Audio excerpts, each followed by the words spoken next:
Dizem que voltar de viagem de trabalho antes do tempo traz azar. Eu nunca acreditei nessas coisas até o dia em que cruzei a porta da minha casa e, em vez de ouvir risadas na cozinha, escutei o choro abafado do meu marido. Ali, sentado à mesa como dono e senhor, estava o sogro do meu filho. Fiquei parada com a sacola de presentes na mão, sentindo como se a vida desmoronasse. Naquele momento, ainda não podia imaginar que a salvação da minha família viria de onde ninguém esperava. Viria de algo que a babá encontrou no lixo. Antes de contar o que aconteceu quando cruzei a porta da cozinha, verifique se você já se inscreveu no canal, deixe seu like. E me conte nos comentários de onde você está ouvindo minha história. Quero muito saber até onde ela já chegou. Meu nome é Carmen Oliveira. Tenho 62 anos e passei a vida toda trabalhando honestamente, sem me meter com ninguém, criando meu filho, acostumada a responder pelas minhas palavras e a acreditar que a verdade é um material tão sólido quanto o aço. Trabalhei 35 anos como supervisora numa fábrica têxtil, vendo máquinas funcionarem, controlando qualidade, gerenciando pessoas. Achava que entendia como o mundo funcionava. Mas a vida sabe nos dobrar de formas que nenhuma prensa industrial poderia imaginar. Aquelas botas italianas caras de couro de crocodilo, jogadas com arrogância no tapete da entrada, eu teria reconhecido entre mil. Estavam ali plantadas com prepotência, esmagando não só o carpete, mas toda a minha paz. Fiquei quieta com as chaves na mão, sentindo como a alegria de voltar para casa escapava de mim como água de um balde furado. A porta da cozinha estava entreaberta e de lá saía um som mais terrível que qualquer barulho de máquina no meu antigo trabalho. O choro abafado do meu marido Marcos. "Por favor, não faça isso!" soluçava ele. "Seu Augusto, nós vamos embora, mas não toque nele." A voz dele tremia e se quebrava como uma corda tensionada demais.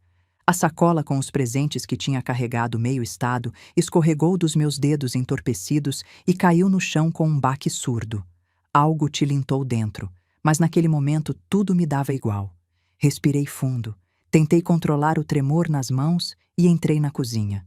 A cena que vi ainda aparece diante dos meus olhos quando os fecho. Meu Marcos, sempre tão forte, estava sentado num banquinho com o rosto enterrado entre as mãos. Na frente dele, sem ao menos ter tirado o sobretudo de cachemir, estava esparramado Augusto, o sogro do meu filho, dono de uma rede de clínicas particulares e homem convencido de que a nossa cidade lhe pertencia por direito do mais forte. Olhava para o meu marido com um desgosto, como se ele fosse uma mosca irritante. Ao me ver, nem ao menos se levantou. Apenas torceu o canto da boca numa espécie de sorriso frio. "Ah, olha quem chegou", soltou sem mudar de postura. "Melhor assim. Não vou ter que explicar a mesma coisa 2 vezes." Eu olhava para ele e sentia como dentro de mim se levantava uma onda de raiva quente e pesada. Aquele homem nunca tinha sido um visitante bem-vindo na nossa casa, mas naquele dia emanava dele uma ameaça direta, palpável. "O que está acontecendo aqui, Augusto?" perguntei, tentando que a voz saísse firme, embora o coração batesse na minha garganta. "Por que meu marido está chorando?" Augusto tomou seu tempo, tirou com calma uma cigarreira dourada, deu umas batidinhas, alongando a pausa como se nós 3 fôssemos atores do seu teatro barato.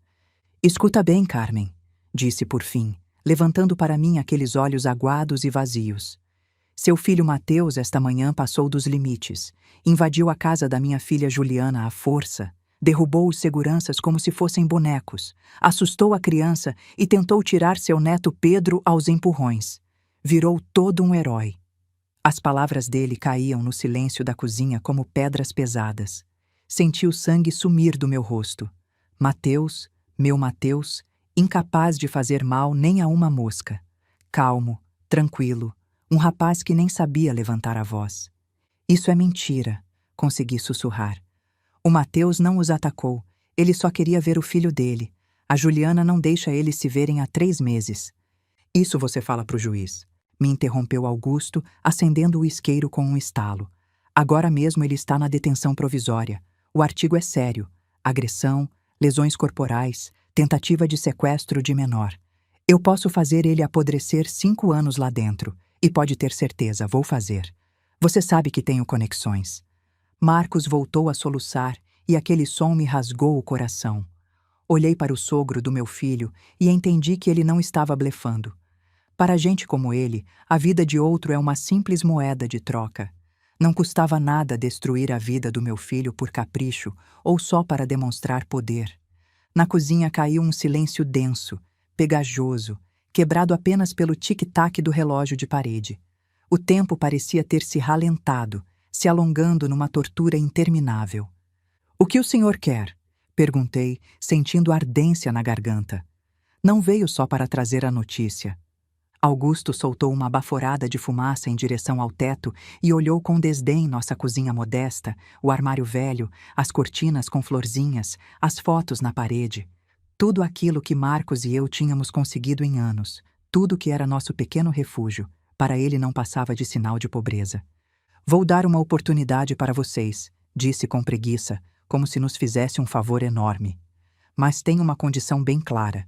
Vendem esta casa, compram qualquer buraco no interior, a pelo menos 100 quilômetros daqui, e somem todos juntos. Você, seu marido e o Mateus." Senti o chão fugir debaixo dos meus pés e me agarrei no encosto de uma cadeira para não cair. Vender a casa. Nossa casa, onde o Mateus cresceu. Ir para 100 quilômetros de distância, no meio do nada. "O senhor enlouqueceu", sussurrei. "Esta é a nossa casa. Vivemos aqui há 30 anos. "Não me importa", cortou Augusto, e na voz dele apareceu por fim o aço. "Desaparecem da nossa vida para sempre. Não quero que o meu neto seja criado por miseráveis. Não quero que seu filho, um fracassado, fique atrapalhando a vida da minha filha. A Juliana tem um grande futuro pela frente e vocês não se encaixam nisso." Ele se levantou, inclinando-se sobre a mesa até aproximar o rosto do meu. Vi de perto os poros dilatados do nariz dele e nos olhos uma ausência total de piedade. "Vocês têm uma semana, Carmen. 7 dias. Se em uma semana ainda estiverem aqui, o Mateus vai preso e vai ser condenação de verdade. Lá dentro vão ensinar para ele o que é a vida, se aqui ele não entendeu." Deu meia volta e saiu em direção ao corredor, fazendo ressoar suas botas de crocodilo. A porta de entrada se fechou com um estrondo e a casa ficou de novo em silêncio. Só o Marcos continuava chorando com o rosto enterrado num pano de cozinha. Me aproximei da janela. Lá fora era um dia cinza qualquer. As pessoas caminhavam depressa, ocupadas com seus assuntos. Os carros buzinavam no congestionamento. O mundo continuava vivendo sem saber que nossa vida acabava de se despedaçar. Dentro de mim tudo fervia de indignação e de uma raiva impotente. Como era possível? Como podia um único homem se apresentar na sua casa e riscar o destino de uma família inteira só porque tem mais dinheiro que você? Mas o que mais me apavorava era pensar no Mateus. Meu menino estava sentado numa cela, cercado de delinquentes, assustado e moído de pancadas. Sabia que o Augusto não mentia. Se não obedecêssemos, ele afundaria meu filho sem pestanejar. Se você está me ouvindo e já sofreu chantagem de alguém da família, deixa um like. Quero saber que não estou sozinha nisso.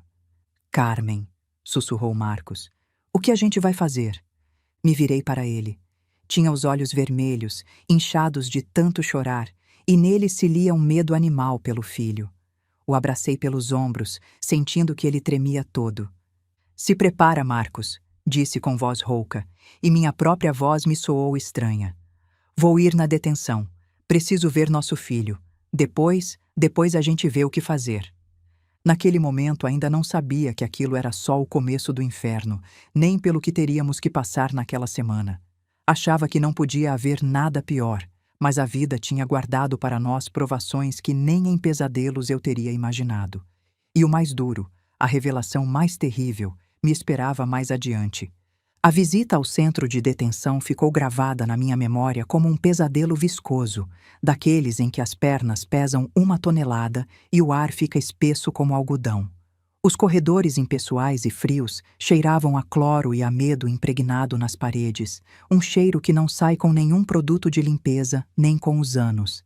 Aquele fedor químico misturado com suor humano, com desespero condensado, com vidas quebradas. Sentia náusea a cada passo, mas não podia parar. Não podia demonstrar fraqueza. Caminhava atrás do agente penitenciário, olhando suas costas largas, a camisa azul engomada, a postura rígida de quem já viu tudo e nada mais o surpreende. Rezava a Deus só por uma coisa: que meu filho estivesse vivo e inteiro.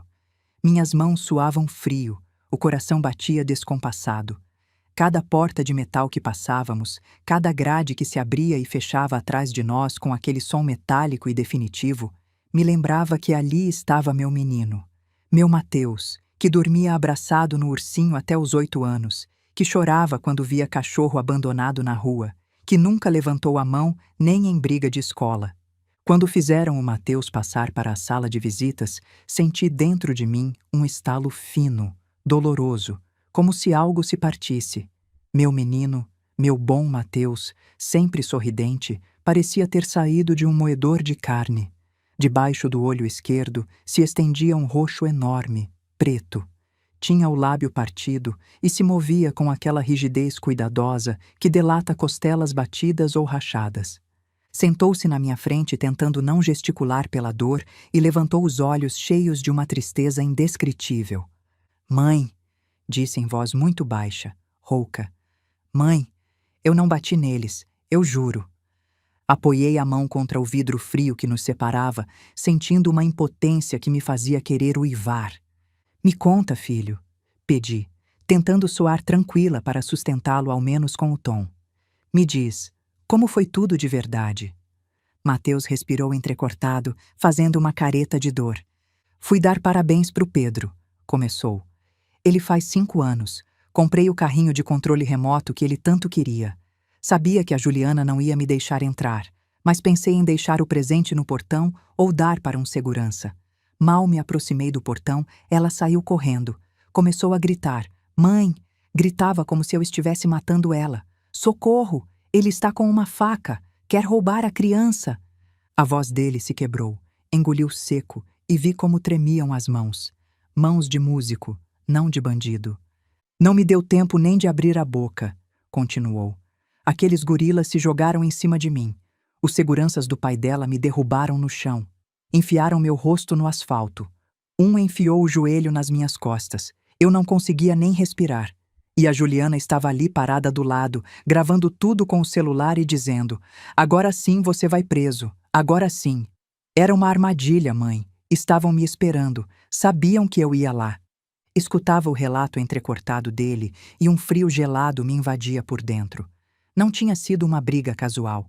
Era uma operação planejada para destruir meu filho.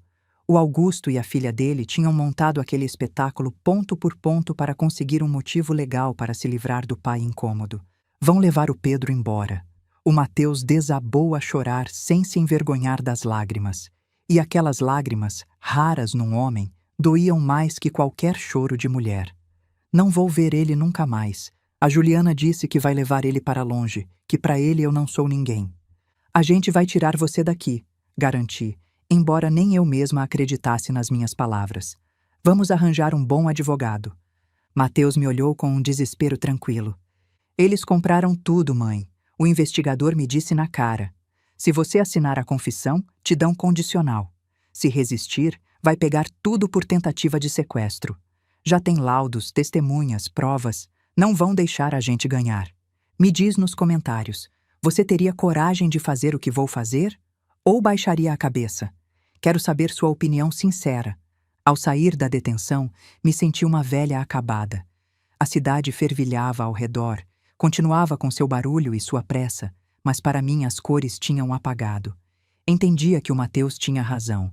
Podíamos nos espatifar contra as paredes, apresentar queixas, buscar justiça, mas enquanto fazíamos isso, meu filho apodreceria numa cela e a saúde dele terminaria de se arruinar. Não tínhamos nem o dinheiro do Augusto, nem os contatos dele, nem o cinismo impiedoso dele. A única coisa que tínhamos era a nossa dignidade, e naquele mundo ela parecia não valer nada. Ao voltar para casa, encontrei o Marcos sentado na cozinha no escuro, sem se atrever nem a acender a luz, como se assim pudesse se esconder da realidade.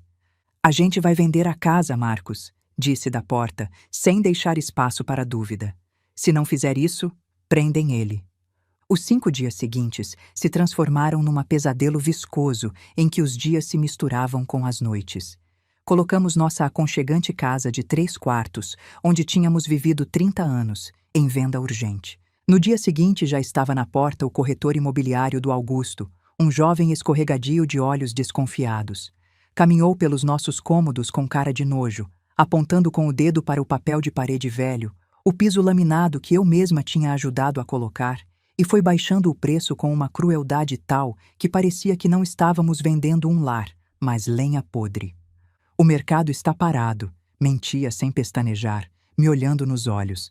Pelo preço que vocês querem, pode demorar 1 ano, e pelo que sei, vocês não têm tanto tempo.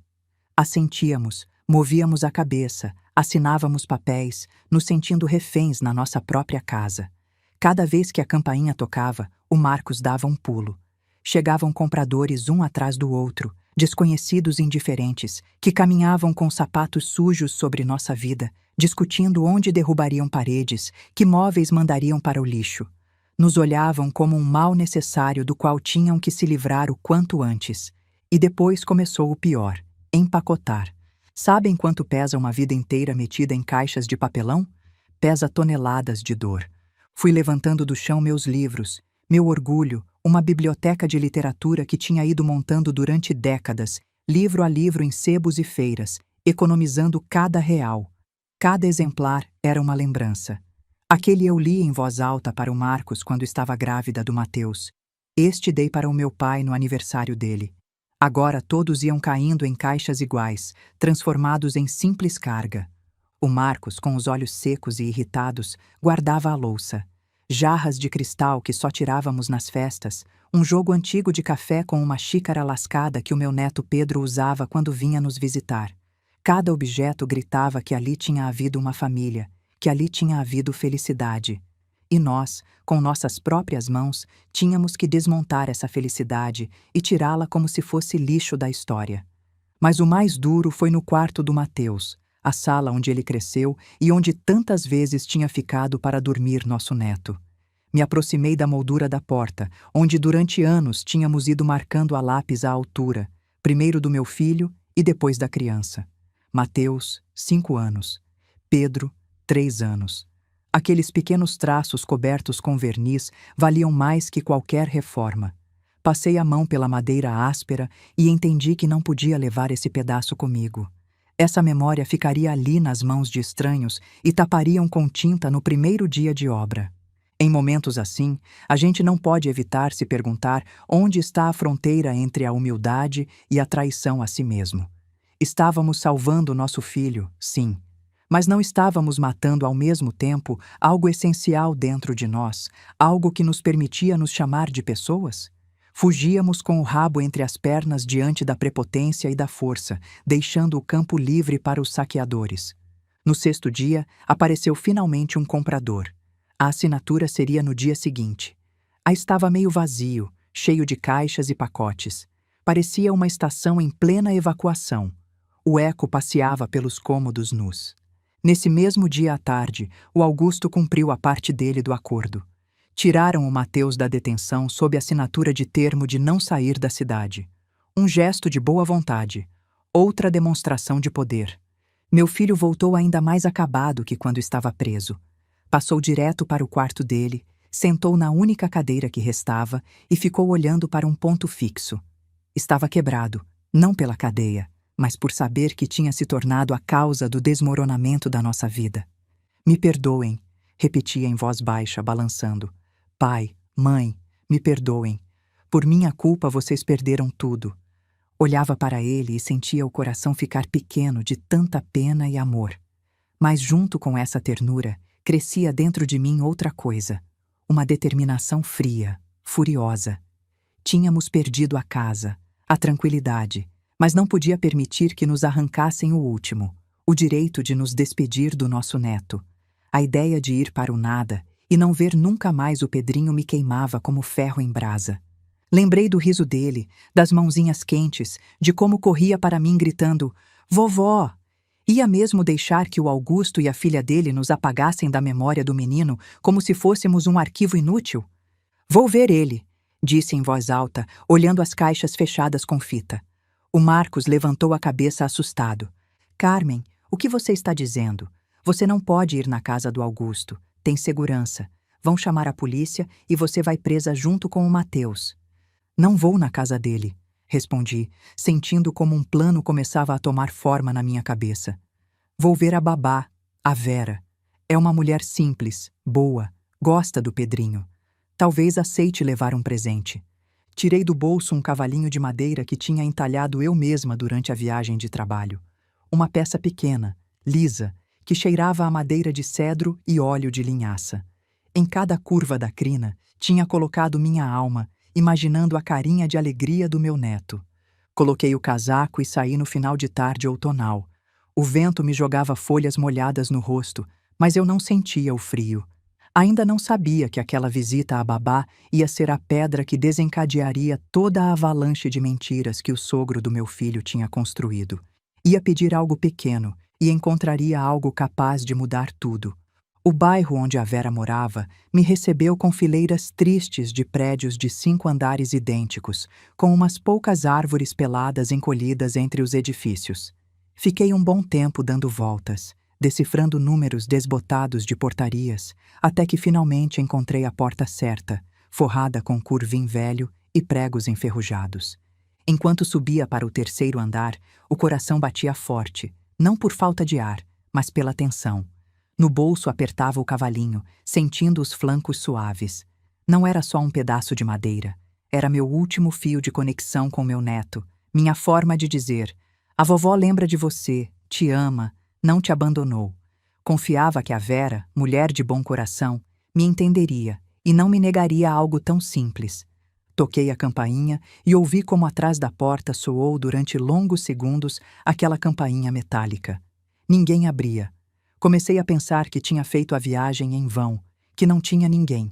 Por fim, ouvi o arrastar pesado de chinelos. A porta se abriu apenas, presa com a corrente, e na fresta apareceu o rosto inchado e choroso da Vera. Quem é?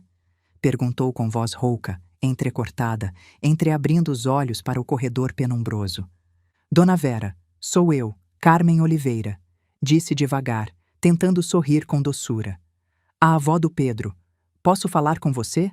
Por favor, só vou tomar 1 minuto. Os olhos dela se arregalaram de surpresa. Se apressou em mexer na corrente e finalmente abriu completamente. Na minha frente não estava a mulher arrumada, sempre impecável com seu uniforme que costumava ver na casa do Augusto, mas uma pessoa quebrada, profundamente infeliz, com um roupão gasto. Dona Carmen, balbuciou, alisando o cabelo despenteado. Meu Deus, o que a senhora faz aqui? O que aconteceu? Entre, por favor, não fique no corredor. Cruzei a soleira da entrada minúscula dela, pobremente mobiliada, mas limpa. Cheirava a remédios, a gotas para o coração e a algo mais, amargo e preocupante. Desculpa aparecer sem avisar, Vera. Comecei, sem jeito por invadir assim. A gente vai embora para sempre. As coisas se deram assim. Queria pedir um favor. Tirei o cavalinho do bolso e estendi para ela. É para o Pedrinho. Entalhei eu mesma. Provavelmente não vamos nos ver nunca mais. Não nos deixam chegar perto dele.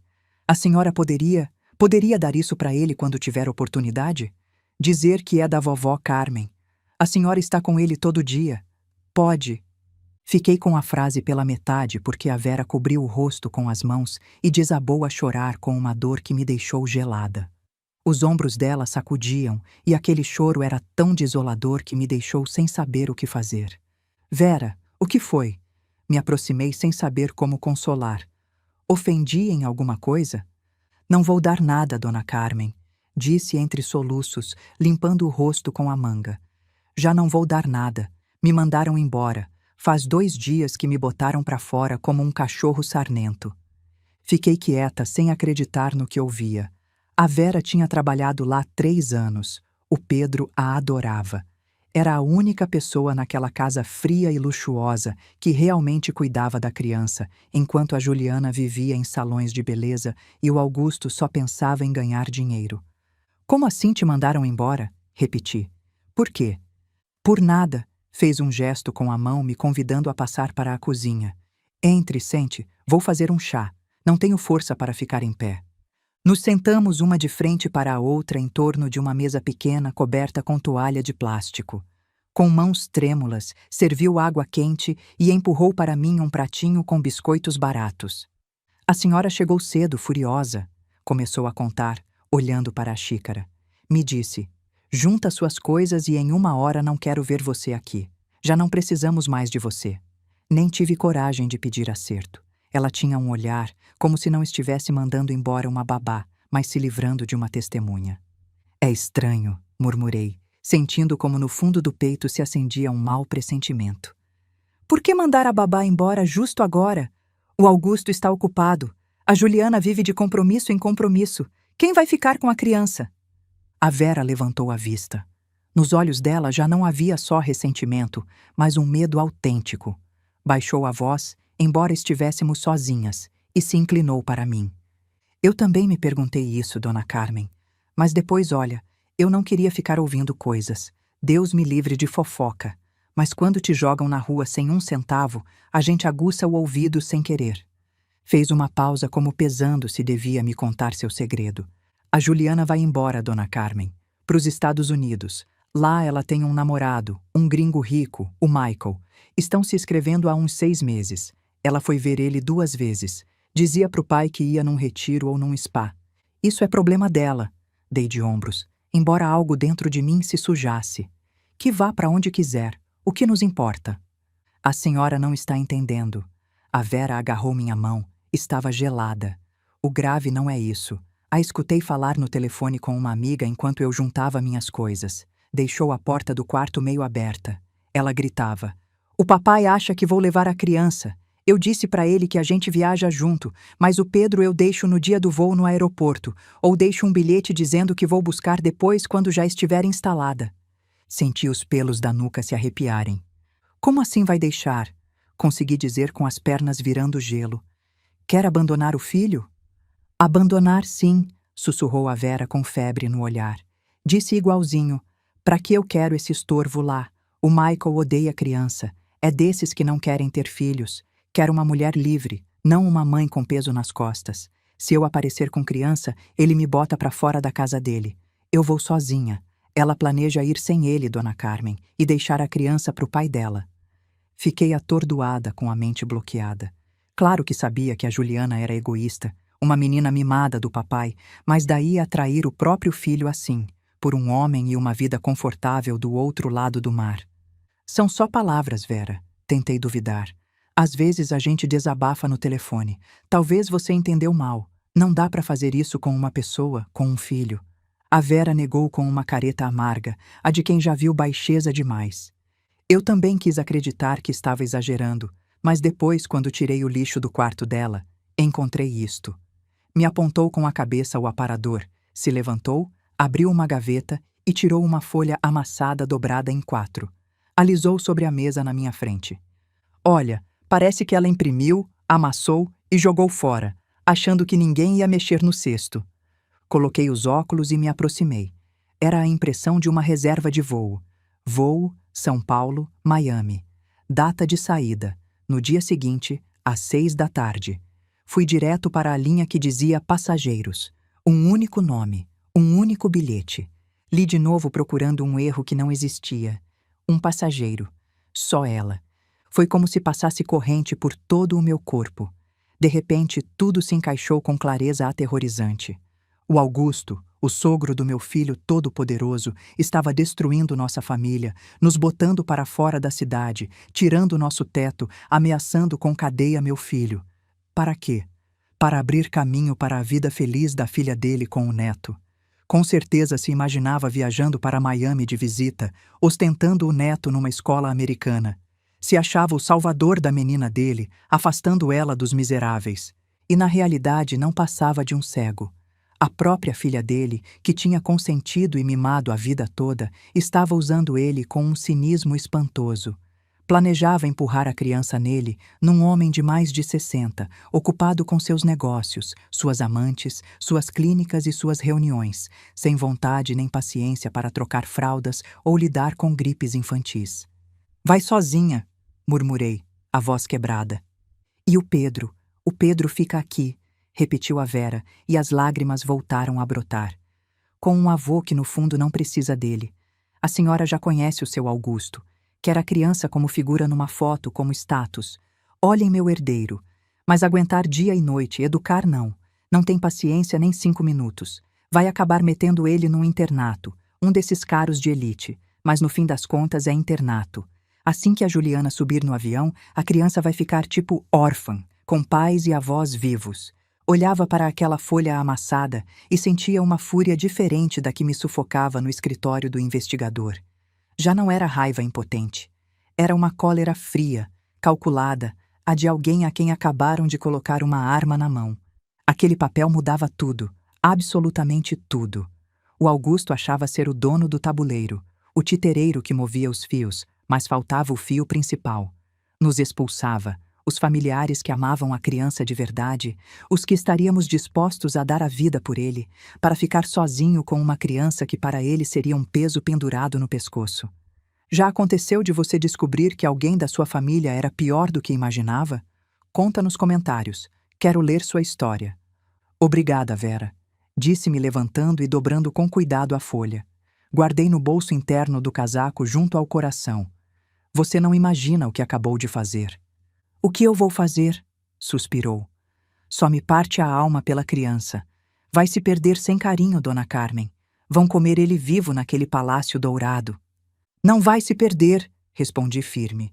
Pela primeira vez em uma semana senti as costas se endireitarem e as mãos recuperarem força. Não vou permitir. Saí do apartamento da Vera no anoitecer. A chuva arreceava, as gotas geladas batiam no meu rosto, mas eu não sentia. Na minha cabeça, antes vazia de tanta dor, agora girava um plano claro. No bolso levava uma bomba capaz de fazer em pedaços o pequeno mundo soberbo do sogro do meu filho. Já sentiram como o desespero começa a se transformar em esperança? É uma sensação estranha. É como se você caísse por um precipício e de repente conseguisse se agarrar numa raiz. As mãos abrem em sangue, os músculos se rasgam, mas você se segura. Continua viva e pode começar a subir. Caminhei até o ponto de ônibus pensando: que ironia! Nós, os miseráveis, somos os únicos para quem essa criança importa por ela mesma.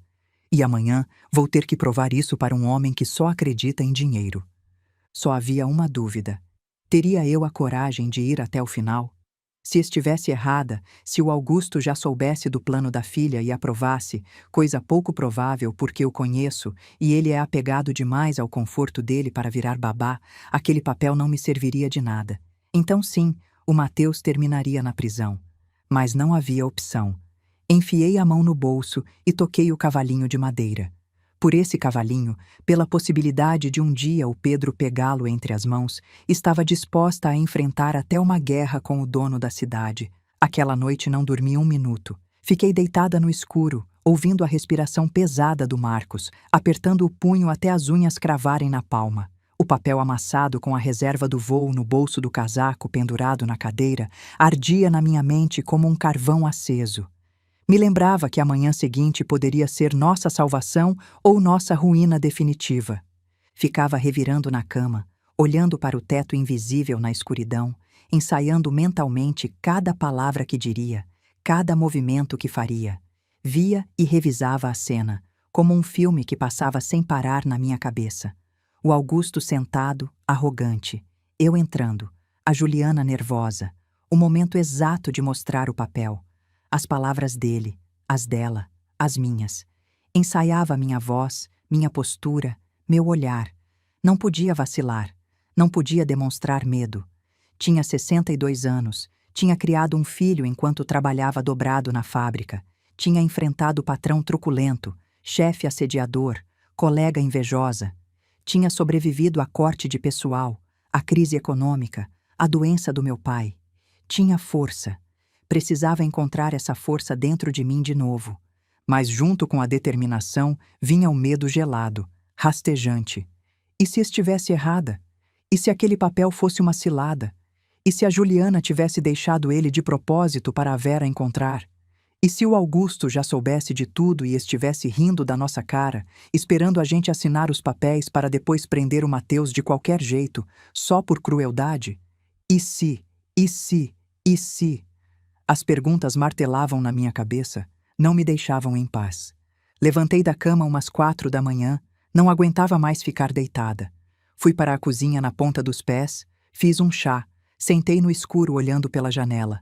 A cidade ainda dormia, as ruas desertas, só um ou outro carro passando. Pensei na minha vida inteira, nas escolhas que tinha feito, nos caminhos que tinha trilhado. Pensei na minha mãe, que morreu quando eu tinha 15 anos, e em como ela sempre dizia: Carmen, você tem têmpera de aço. Parece frágil, mas quando aperta, aguenta mais que muito homem grandão. Precisava daquela têmpera agora. Precisava ser forte não por mim, mas pelo meu filho e meu neto. Quando o sol começou a nascer, fraco e sem vontade, tingindo o céu de um cinza sujo, voltei para o quarto. O Marcos estava acordado, me olhando. Não dormiu nada, ele disse. Não era pergunta, era constatação. Não consegui, admiti. Vai dar certo, Carmen, ele disse, mas a voz dele tremia. Não acreditava nas próprias palavras, só tentava me dar força. Vai dar, repeti, mais para mim mesma que para ele. Decidi não contar nada, nem para o meu marido, nem para o meu filho. O Marcos não sabe fingir, tudo se lê no rosto dele. Se soubesse a verdade, ou nos delataria com o nervosismo, ou pior ainda, tentaria me impedir com medo de piorar tudo. O Mateus, no estado em que estava, também não aguentaria outra fagulha de esperança. Se essa esperança apagasse, terminaria de destruí-lo. Vi meu filho quebrado demais. Vi ele chorando escondido no banheiro. Vi ele olhando para o quarto do Pedro com aquela dor muda de quem perdeu tudo. Não podia dar esperança falsa para ele. Não podia prometer o que talvez não conseguisse cumprir. Tinha que carregar sozinha aquela cruz até o final, até o momento em que as cartas ficassem sobre a mesa. Era meu fardo, minha responsabilidade, minha aposta desesperada. 62 anos de vida tinham me preparado para este momento. Todos os desafios, todas as quedas e levantadas, todas as vezes que pensei em desistir, mas não desisti. Tudo me trouxe até aqui, até esta manhã cinzenta em que eu ia jogar a última cartada. Fica comigo até o final, porque o que acontece naquele cartório, você não vai acreditar. Eu mesma ainda me arrepio ao lembrar. O 7º dia amanheceu com uma luz cinza, sem alegria, se infiltrando trabalhosamente pelas janelas sujas do que já sentíamos como nossa ex-casa. Estávamos sentados na cozinha pela última vez, terminando o chá em xícaras desemparelhadas. Todo o resto estava empacotado. O eco das nossas vozes batia nas paredes nuas e cada palavra soava estranha, dolorosamente alta e falsa. O táxi chega em meia hora, disse o Mateus olhando pela janela. Estava pálido, com olheiras fundas. Parecia um espectro mais que um homem jovem. Olhei para ele e pensei: aguenta mais um pouco, filho. Talvez hoje a gente não só devolva tua liberdade, mas também tua honra. O trajeto até o cartório ficou na memória aos pedaços, como fotogramas de uma fita velha. Descendo a escada, passei a mão no corrimão sabendo que era a última vez. Subindo no táxi, escutando o motorista engraçadinho fazer piadas sobre o clima, sem notar que levava 3 pessoas a caminho do cadafalso. As ruas conhecidas, as lojas, os parques que estávamos prestes a abandonar para sempre. O cartório ficava no centro, num prédio de vidro que reluzia ao sol como um iceberg. Nós, eu com minha roupa de domingo, o Marcos com um casaco que tinha mais de 10 anos, o Mateus encurvado, parecíamos corpos estranhos, sujeira que alguém tinha pisado sem querer numa sala de cirurgia. Na recepção já nos esperavam. A secretária, com o penteado perfeito, sem nos olhar nos olhos, apontou uma porta pesada de madeira. Passem, estão esperando. Já estão todos. Procurei com a mão o papel no bolso interno. Respirei fundo, como quem se joga na água gelada, e empurrei primeiro a porta. O escritório do tabelião era enorme, devia ter uns 60 metros quadrados, decorado com aquela ostentação esmagadora cujo único propósito é lembrar ao visitante o lugar dele. Móveis de mogno maciço, reluzentes de verniz, quadros nas paredes com molduras douradas, diplomas emoldurados, fotos do tabelião com políticos e empresários. Uma estante inteira com livros de capa de couro que provavelmente ninguém nunca abriu, só estavam ali para impressionar.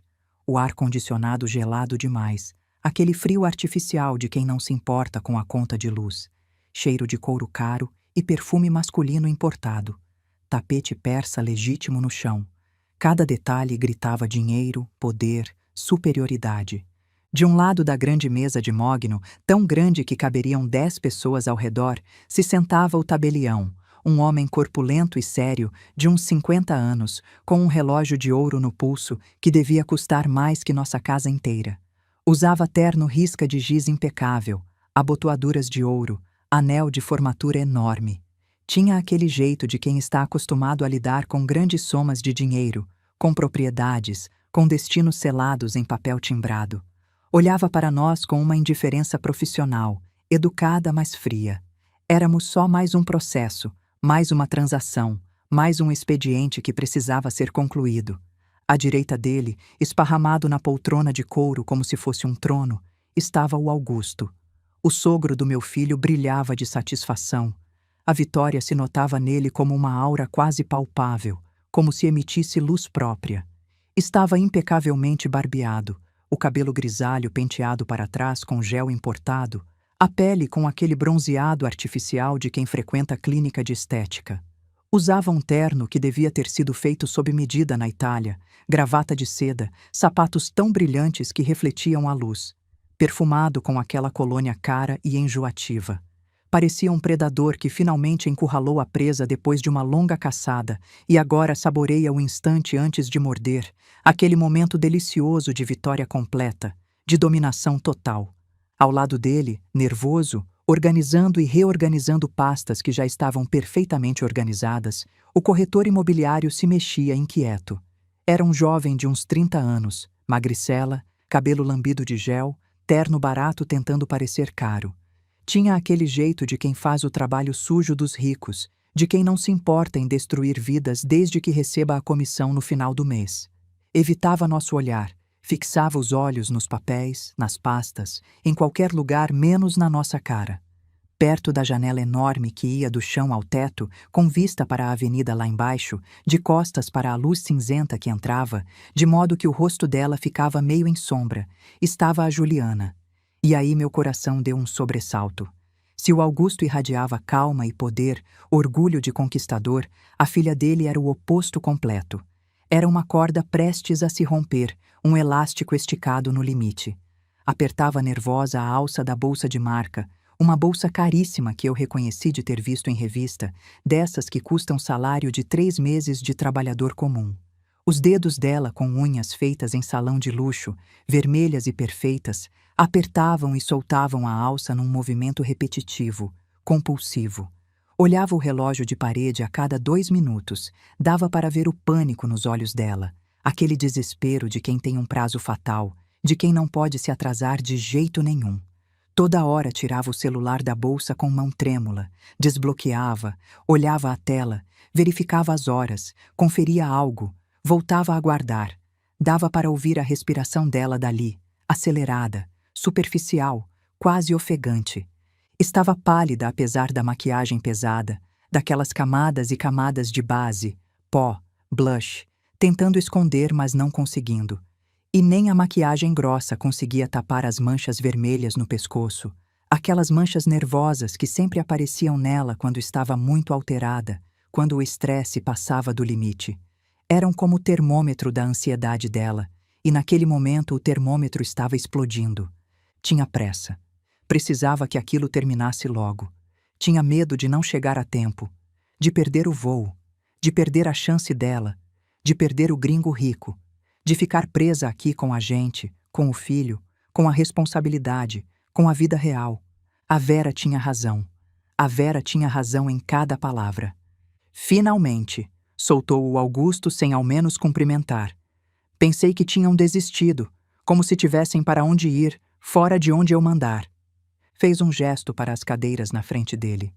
Sentem. Não vamos perder meu tempo. Cada minuto meu custa dinheiro. Nos sentamos. O Marcos se colou no encosto com a cabeça baixa. O Mateus não se atrevia a olhar para o homem que acabava de esmagar a vida dele. Eu me sentei ereta, coloquei as mãos sobre a mesa e encontrei o olhar do Augusto.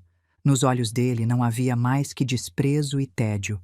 Nem por um segundo duvidava da vitória dele. O tabelião pigarreou e começou a recitar a ladainha de sempre. Documentos, condições, obrigações. A voz monótona dele adormecia, mas dentro de mim tudo vibrava de tensão. Esperava o momento adequado. Tinha que escolher o segundo exato para desferir o golpe. Pelo que os vendedores se comprometem a desocupar a moradia num prazo máximo de 24 horas e a cancelar o registro no endereço, entoava o tabelião. Da mesma forma, o senhor Augusto Vargas, na qualidade de denunciante, se compromete a retirar a denúncia criminal. O Augusto tamborilou com os dedos na mesa. Vamos, Bruno, direto ao ponto, interrompeu. Eles conhecem as condições. Onde tem que assinar? O corretor imobiliário se apressou em colocar na frente do Marcos e minha um maço de documentos. Aqui, aqui e aqui, ia marcando com o dedo. Contrato de compra e venda, recibo dos fundos, compromisso de desocupação. Peguei a caneta. O metal frio esfriou meus dedos. Na sala se fez um silêncio que só quebravam o tic-tac do relógio e a respiração agitada da Juliana, que se aproximou da mesa e se colocou atrás do pai. Assina, Carmen, me apressou o Augusto, e na voz dele se infiltrou a ameaça. Não teste minha paciência, seu filho já saiu barato. Segurei a caneta sobre o papel. 1 segundo, 2, 3. Para mim o tempo parou. Sabia que estava prestes a fazer algo que ou nos salvaria ou nos terminaria de afundar. Se estivesse errada, se aquele documento fosse falso, ou o Augusto já soubesse de tudo, eu mesma mandaria meu filho para a cadeia. Não haveria segunda chance. Estava apostando a liberdade do Mateus, nosso teto, o futuro da família. Olhei para o meu filho, as costas encurvadas dele, as mãos trêmulas do Marcos. Depois olhei para a Juliana, que voltava a checar o celular. Larguei a caneta sobre a mesa. O barulho do plástico contra a madeira soou como um tiro. O Augusto franziu a testa. O que foi? A caneta não escreve? Escreve sim, respondi tranquila, surpresa com o quão firme soava minha própria voz. Só quero esclarecer uma coisa antes de nos despedirmos para sempre. O que mais você quer? Soltou a Juliana irritada. Pai, fala alguma coisa para eles. Estamos atrasados. Me virei para ela e pela primeira vez em todo esse tempo a olhei diretamente. Para onde você está atrasada, Juliana? Perguntei devagar, mas claro. Pro voo das 6 da tarde? O efeito foi imediato. A Juliana estremeceu como se tivesse levado um choque elétrico. Ficou branca como papel. Quase deixou cair a bolsa. A mão dela voou sozinha para a garganta. Como? Começou, mas parou ao ver o olhar do pai. O Augusto, sem entender ainda, franziu mais a testa. Olhou dela para mim. Sim, ela vai, resmungou impaciente. Para a vida nova dela, longe da miséria de vocês. E daí? Assina logo. Mas eu já não olhava para ele. Não tirava a vista da Juliana, vendo como o medo enchia os olhos dela. Claro, para uma vida nova, continuei sem subir o tom. Miami, não é? Cidade bonita, mar, palmeiras. Só tem uma coisa que me intriga, Augusto. Uma coisa que não me deixa dormir. Quando ela vai levar o Pedro? Em 1 mês, em 1 ano, ou nunca? Que bobagens você está falando? O Augusto se ergueu apoiando os punhos na mesa. As bochechas começavam a avermelhar. Vão juntos desde já, não é? Sorri amargamente. A babá Vera contava outra história. Disse que seu novo genro americano não suporta criança, que o menino não tem visto nem passaporte. A Juliana recuou em direção à porta, os lábios tremendo. É absurdo, sussurrou. Pai, não dá ouvidos. Ela está louca. Só quer ganhar tempo. Serei uma simples operária, Augusto, disse desabotoando o casaco. Mas sei ler. Tirei do bolso o papel amassado, abri e coloquei sobre a mesa, bem na frente do nariz dele. Olha bem a reserva, Augusto. Repara na linha de passageiros. Um único nome. Juliana Vargas. Para hoje. Classe executiva. A criança não aparece. A sala se encheu de um silêncio mortal. Até o ar ficou pesado. O Augusto ficou imóvel. Os olhos dele, cheios de raiva, desceram devagar até o papel. Começou a ler. Vi como o rosto dele mudava. Primeiro desconcerto, depois compreensão e por último aquela escuridão vazia que aparece no olhar de alguém quando o mundo desmorona. O sorriso desapareceu do rosto dele como apagado com um pano. Levantou a cabeça muito devagar e olhou para a filha. Aquele olhar dava mais medo que qualquer grito. Juliana, disse quase num sussurro, e todos na sala se arrepiaram. Do que ela está falando? Onde está o passaporte do Pedro? Naquele momento, tudo dependia dela, do que dissesse e de como o Augusto reagisse, aquele homem acostumado a que todos o obedecessem e que acabava de descobrir que fora traído pelo próprio sangue.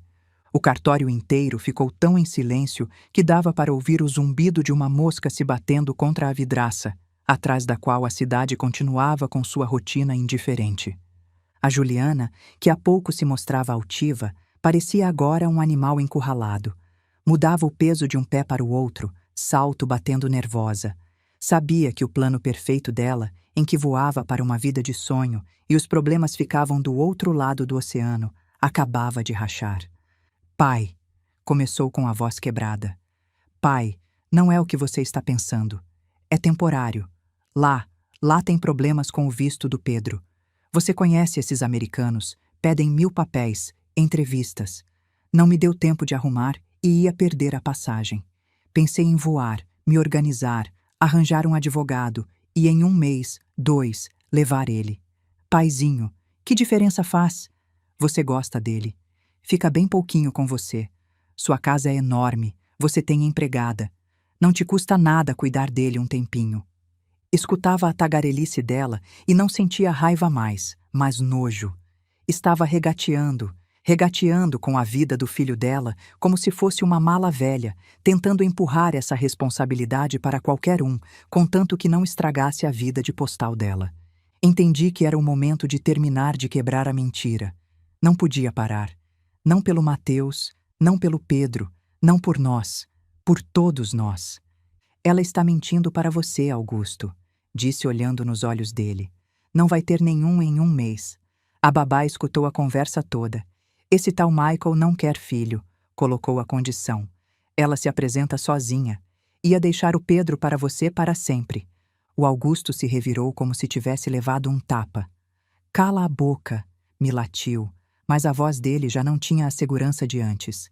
Virou-se para a filha. O rosto dele se deformou numa careta de dor e raiva. Juliana, responde. É verdade? Você trocou seu filho por umas calças caras? A Juliana gemeu e o rímel se desmanchou em riscos pretos, transformando o rosto dela numa máscara grotesca. Não são calças, pai, gritou fora de si. O Michael é minha oportunidade de viver bem, não de envelhecer nesta cidade. Sim, ele não quer filho dos outros. E o que eu faço? Me enterro viva? Sou jovem, quero viver. E o Pedro?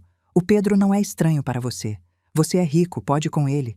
Contrata outra babá, mete ele num colégio de elite. Que diferença faz? Uma babá a mais, uma a menos. As frases dela flutuavam no ar, pesadas e sujas. Acabava de confessar tudo, de confirmar palavra por palavra o que a Vera tinha me contado. Vi como o rosto do Augusto ficava roxo. O sangue subia para a cabeça dele. Ele, o dono de meia cidade, o homem que resolvia tudo com uma ligação, acabava de entender que tinham enganado ele. E quem fez isso foi a própria filha. Ela tinha usado o dinheiro dele, a influência dele para nos destruir, nos jogar da nossa casa, meter meu filho na prisão, tudo para aliviar a própria bagagem. Não amava ele, não respeitava, só via como uma carteira e uma pensão grátis para o filho dela. Posso com ele? O Augusto ofegou-se levantando. Você acha que eu preciso de uma creche na minha idade? Construí meu negócio para aproveitar a velhice, não para trocar fralda. Aproveitei o momento para arrematar. É isso que eu quero que você pense, Augusto, insisti. Olha bem, você está jogando na rua o pai, os avós, os únicos que amam o Pedro. Está arrasando com tudo que tem ao redor. Para quê? Para levá-lo pessoalmente no médico, para ficar em casa quando ele tiver febre? Vai mesmo sacrificar seus confortos, suas amantes, suas viagens? ou vai mandar ele para um internato assim que a Juliana subir no avião. O Augusto me olhou e nos olhos dele vi algo novo: medo. O medo do egoísta que de repente entende que querem pendurar nele um peso que não planejava carregar. Ele queria um herdeiro para a foto de família, uma criança bem vestida para ostentar. Não queria a rotina diária de uma criança real. Para um internato, sibilou com dificuldade. Ia mandar ele para um internato? Não vai poder, Augusto, o acocei. As pessoas não vão entender. Seu status não vai deixar. O senhor Vargas meteu o neto num internato tendo filha viva? Vão fazer picadinho de você. Vai ter que criar ele sozinho, porque nós iríamos embora como você queria, e você ficaria com uma criança de 5 anos abandonada pela mãe. Uma criança que ia te odiar pelo que você fez com o pai dele. O Augusto voltou o olhar para a Juliana. Ela continuava junto à porta, patética, despenteada, mas agarrada à passagem dela. E então ele explodiu. Com um rugido, agarrou do escritório a pasta de documentos, aqueles mesmos que tínhamos que assinar, e jogou na filha. "Cai fora!" gritou com tanta força que o tabelião afundou na cadeira e o corretor largou a caneta. A pasta bateu na porta junto à cabeça da Juliana e os papéis voaram como pombas brancas por toda a sala. "Pai!" chilou ela. "Não me chama de pai!" bramiu o Augusto tremendo de ira. "Você me usou, me passou a perna, tentou arrumar sua vida às minhas custas, queria me enfiar a criança na velhice." Agarrou um pesado vaso de cristal com água, ameaçando arremessar. A Juliana, gritando, abriu a porta de uma vez e fugiu para a recepção com os saltos ecoando. "Que eu não te veja mais", rugiu ele. "Vai com seu gringo, mas não vê mais R$1 meu. Te tiro da herança, dou tudo para um abrigo de cachorros, mas para você não deixo nada." A porta se fechou com um estrondo. Ficamos ali nós, o tabelião paralisado e o Augusto respirando com dificuldade, de pé entre os papéis espalhados. A vitória dele tinha virado cinzas. A dinastia dele era uma ilusão. E naquele momento, olhando para ele, senti algo estranho. Não satisfação. Pena. Era rico, poderoso e temível, mas estava mais sozinho que ninguém. Tinha uma filha que o traíra, um neto que na verdade não queria, e tinha uns inimigos que ele quis aniquilar, mas que se revelaram mais leais que o próprio sangue dele. O Augusto se deixou cair na cadeira. Em 5 minutos tinha envelhecido 10 anos.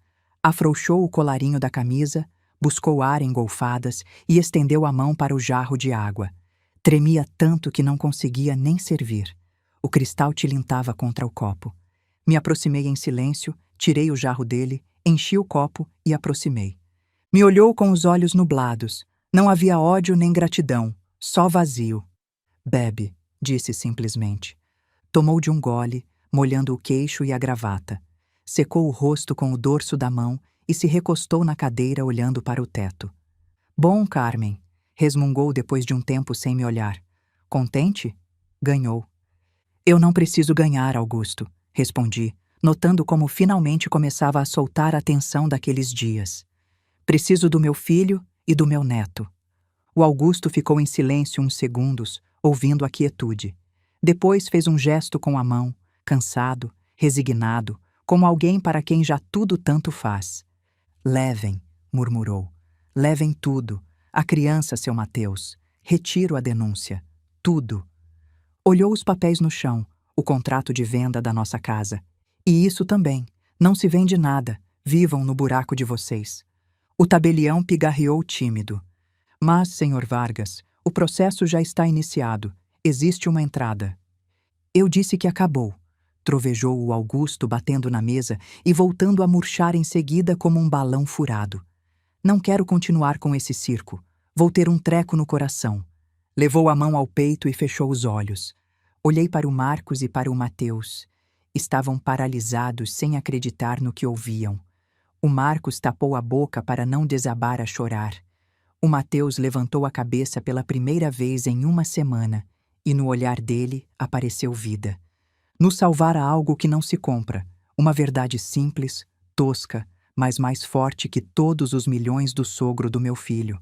Sair daquele prédio de vidro pareceu estranho, como caminhar sem peso. Minhas pernas se moviam sobre o calçamento moles, como se em vez de asfalto fosse terra molhada, e cada passo me custava, mas não mais por medo, e sim por um esgotamento brutal. Descemos para a rua, o Marcos, o Mateus e eu. Pela primeira vez naquela semana negra respiramos fundo. O ar cheirava a gasolina e poeira molhada, mas para nós era o cheiro da liberdade. O Augusto ficou lá em cima no escritório de luxo dele, sozinho com as esperanças quebradas e o copo de água. Antes de irmos, só conseguiu ordenar pelo telefone para os seguranças: deixem eles passar, que levem a criança. Nem ao menos nos olhou ao se despedir. Naquele momento se parecia com um bote de borracha murcho. A grandeza dele tinha ido embora. Só restava uma carcaça triste. Carmen. O Marcos me pegou pelo braço e senti que ainda tremia. É de verdade? A gente ganhou? É de verdade, Marcos, respondi cobrindo a mão dele com a minha. Vamos buscar o Pedro. O caminho para a mansão do Augusto, aquela fortaleza atrás de um muro de 3 metros que antes evitávamos, dessa vez me pareceu uma rota para o lar.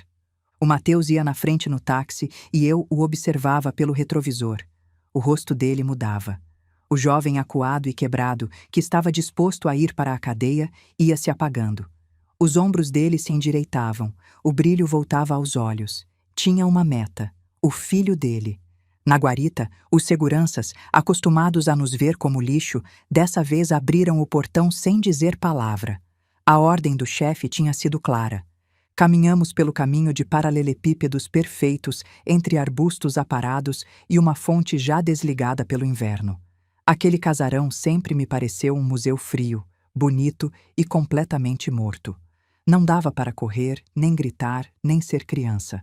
Nos abriu a porta a empregada doméstica, uma mulher com olhos assustados. Não parecia entender nada. A patroa tinha saído correndo para o aeroporto com malas. O patrão tinha ficado na cidade, e na porta agora estávamos nós, os parentes pobres, que tinham ordem de não deixar entrar.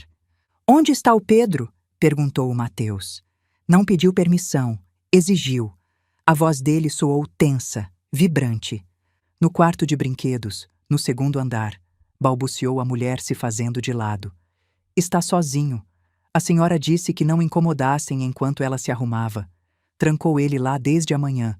O Mateus subiu a escada de mármore quase correndo.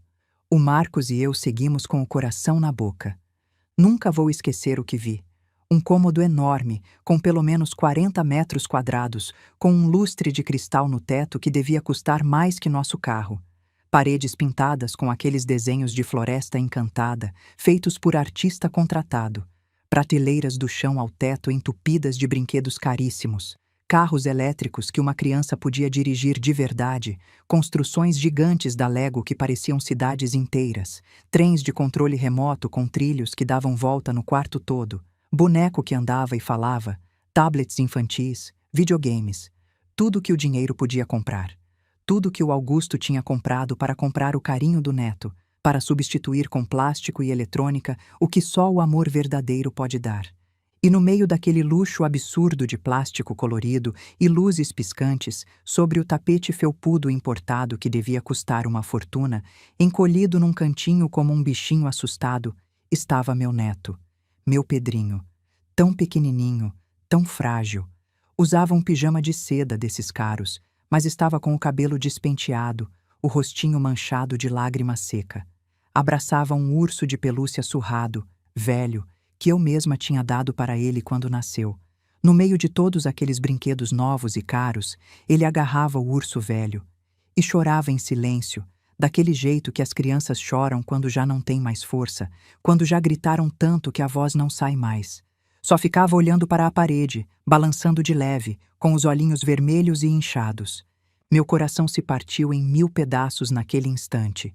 Senti uma dor física no peito, como se alguém tivesse enfiado uma faca e torcido. Aquela criança tinha tudo, menos o que precisava. Tinha brinquedos, mas não tinha colo. Tinha um quarto de revista, mas não tinha ninguém para ler história antes de dormir. Tinha avô rico, mas não tinha quem enxugasse as lágrimas dele. "Pedrinho", sussurrou o Mateus, se ajoelhando ao lado dele. A criança estremeceu, virou a cabeça e nos olhos dele se acendeu uma mistura de incredulidade e esperança que me fez doer o peito. "Pai!" gritou soltando o urso e se jogando nos braços dele. O Mateus o apertou contra si com tanta força que parecia querer fundi-lo com o corpo dele, como para protegê-lo de tudo. Afundou o rosto no ombrinho pequeno e vi como as costas dele tremiam. Dizem que homens não choram. Mentira. Homens choram quando recuperam a vida que tentaram roubar deles. O Marcos e eu ficamos na porta sem nos atrever a quebrar aquele momento. Olhei para eles e pensei em como é frágil nosso mundo. Uma única assinatura, uma decisão covarde, e aquele abraço não teria existido. A criança teria ficado presa naquele mausoléu dourado esperando o internato, e o pai dele estaria apodrecendo numa cela. Vamos juntar suas coisas, filho, disse o Mateus por fim, se levantando sem largá-lo. A gente vai para casa com a vovó e o vovô. E a mamãe? Perguntou o Pedro, nos olhando com uma seriedade que não correspondia aos 5 anos dele. A mamãe foi embora. Disse que ia pegar um avião e não me levou. No quarto se fez um silêncio espesso. Como explicar para uma criança que a mãe escolheu a praia e os coquetéis antes dele? Como dizer que ela o traiu sem ao menos se despedir? A mamãe foi numa viagem a trabalho, mentiu o Mateus, e agradeci por aquela mentira. A verdade ele vai saber um dia quando for grande. Por enquanto não precisava saber que tinha sido um estorvo. Mas a gente vai ficar juntos sempre. Saímos da casa do Augusto sem levar nada mais que a criança e uma sacola com alguma roupa. Todos aqueles brinquedos caros, aparelhos e roupas de marca ficaram ali naquele museu de solidão. Não quisemos. Levávamos o único valioso. O caminho de volta foi silencioso. O Pedro adormeceu nos braços do pai, esgotado por tudo que viveu. O Marcos acariciava o cabelo dele e murmurava orações. Eu olhava pela janela as luzes da cidade anoitecendo e sentia como por dentro ia soltando aos poucos a mola que estivera esticada ao máximo aqueles 7 dias. Ao entrar na nossa casa já era noite. Ao cruzar a porta, paramos. O corredor estava cheio de caixas, as paredes nuas, sem quadros. Era a mesma casa e, no entanto, parecia saqueada. Mas eram nossas paredes, nosso piso, nosso cheiro. Bom, disse deixando no chão a sacola com a roupa da criança. Bem-vindo para casa. Agora sim, para sempre. O Mateus levou o filho para o quarto, o único que não tínhamos desmontado. O Marcos e eu fomos para a cozinha. Na mesa continuavam as xícaras do chá da manhã, como um monumento à vida que naquela mesma manhã achávamos perdida. Me sentei no banquinho e o corpo finalmente decidiu parar de resistir. Comecei a tremer dos pés à cabeça. A ressaca do medo. O corpo se esvazia e só resta o zumbido nos ouvidos. Carmen, você está mal? O Marcos se alarmou procurando o remedinho. Estou bem, Marcos, fiz um gesto. Só está caindo tudo em cima. Você se dá conta do que a gente fez? Não só salvamos a casa, salvamos a alma, a nossa e a do Pedro. Naquele momento entrou o Mateus, fechou com cuidado a porta do quarto e se encostou no batente. Estava esgotado. Os roxos ainda se viam mais escuros, mas o olhar estava limpo. Já decolou, disse devagar. Chequei o voo. O avião saiu há meia hora. Ficamos em silêncio. Em algum lugar lá em cima, a Juliana estava sentada na executiva brindando pela vida nova dela. Talvez pensasse que tinha se livrado de um peso. Não entendia que, na verdade, tinha jogado fora o único salva-vidas dela. Que Deus a julgue, murmurou o Marcos se benzendo. O importante é que a criança está com a gente. Pai, mãe, o Mateus se aproximou e sentou com a gente. Obrigado. Sei o que custou para vocês. Estavam dispostos a perder tudo por mim. Não vou esquecer. Prometo que vou ser bom pai. Vou procurar outro trabalho, um mais tranquilo. Vou consertar tudo. Olhei para ele e acreditei. As provações quebram os fracos, mas temperam os fortes. O Mateus tinha passado pelo inferno e não tinha virado um monstro. Continuava sendo pessoa. Vamos desfazer as caixas, disse-me levantando. Era impossível continuar sentada. Precisava fazer coisas para acalmar os restos da ansiedade. Não vamos viver sobre papelões. Esta casa é nossa e tem que respirar.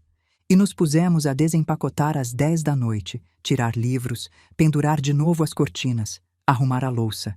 Fazíamos em silêncio, mas coordenados como uma máquina bem lubrificada. Cada objeto que voltava ao lugar era um símbolo da nossa vitória. Tirei de uma caixa o cavalinho de madeira, aquele que tinha levado para a Vera, e coloquei na estante. Tinha cumprido a missão. Tinha se transformado na chave que nos abriu a porta do futuro. Mas junto com a alegria do regresso, havia amargura. Sabíamos que a vida não voltaria a ser igual. Tínhamos visto o avesso de gente que chamávamos de família. Tínhamos nos assomado ao abismo da traição. Essas feridas demoram para fechar. Quando terminamos com a última caixa, saí para a varanda para fumar. A cidade noturna se estendia na minha frente, piscando com milhares de luzes. Em algum andar alto, talvez estivesse o Augusto, sozinho com a riqueza dele.